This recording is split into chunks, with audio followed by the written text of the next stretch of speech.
Easy Switchgear again, and today we are speaking about manometers.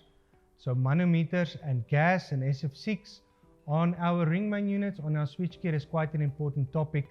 As you can see, most of compact switchgear are filled with SF6 gas, and SF6 gas is a very specific, very special gas that has been designed for switchgear. It is a gas that is a greenhouse gas, and therefore we have to use it with utmost care and take responsibility of our use of it, and that we do not let it escape into the environment. And for that we use quite a few tips and tricks up our sleeve to make sure that we use it properly. The first thing that I want to speak about is a manometer. Now, manometer is a piece of equipment that will show you the pressure inside the switchgear, and this is a relative pressure. So it will show more or less a movement, quite a bit of movement as you go up and down in terms of height above sea level. The higher you go above sea level, the more it will inflate, the more the pressure will rise, and the lower you go to sea level, the more it will come down. And therefore, if you know switchgear is going to a very high level above sea level, you have to specify that clearly. And when it goes down to sea level, you have to specify that as well. Especially where we live in South Africa, most of the units are used at about 800 to 1,600 meters above sea level. When you are using it at sea level, we will inflate it quite a bit here. It will actually look overpressured up at our level, and when it reaches the sea level, it will be just right. These manometers have got a special dial, and you will see that it starts in the red area. The red area means it is empty or very, very low gas, and that means that the insulating properties of the gas is not sufficient to ensure that it does not jump over from phase to phase and then create an arc and explodes inside of your switchgear. So it is important to always make sure that your gas level stays high in the green to be safe to switch, to be safe to use the switchgear, and to make sure that it will last a long time.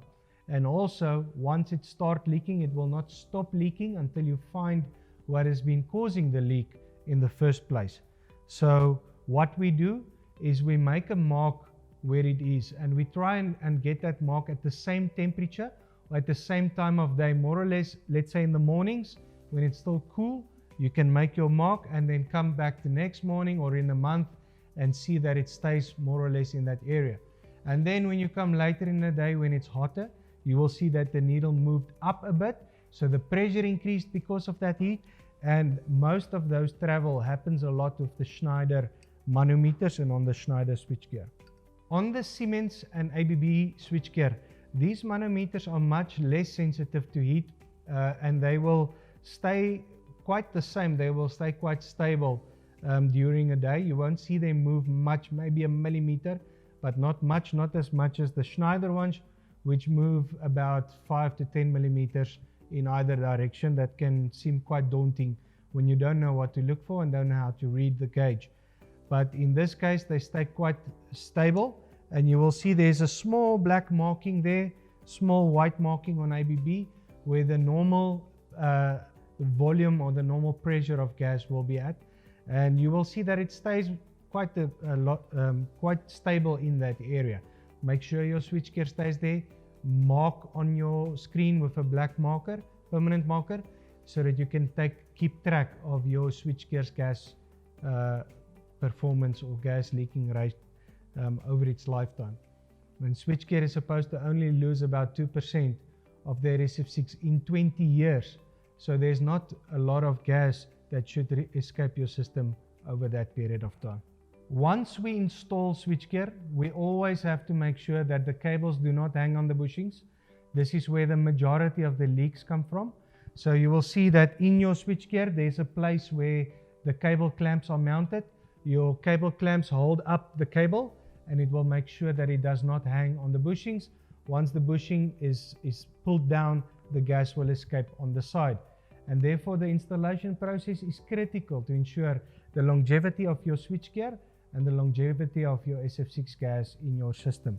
We always use a sniffer like this one from Vika, which is accurate to 2 parts per million SF6 that it can pick up, and it will give a warning if it picks up any SF6, and you can sniff around the bushing area and you can sniff around the manometer area and any other areas you like to make sure that there's no SF6 leaks after installation before you leave site.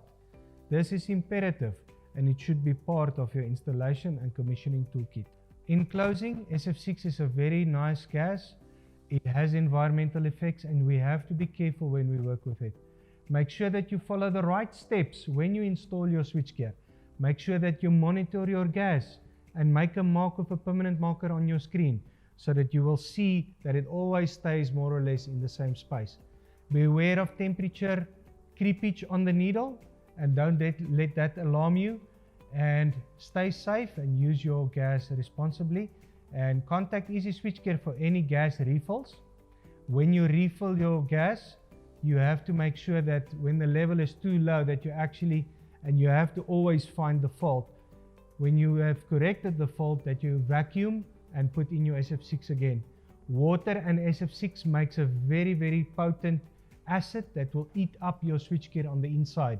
It will corrode it and it will never work the same again. So make sure there's no water in your switchgear. Thank you. That is all from Easy Switchgear on gas recovery, gas refill, and the sniffing, and make sure that you work safely with SF6 gas.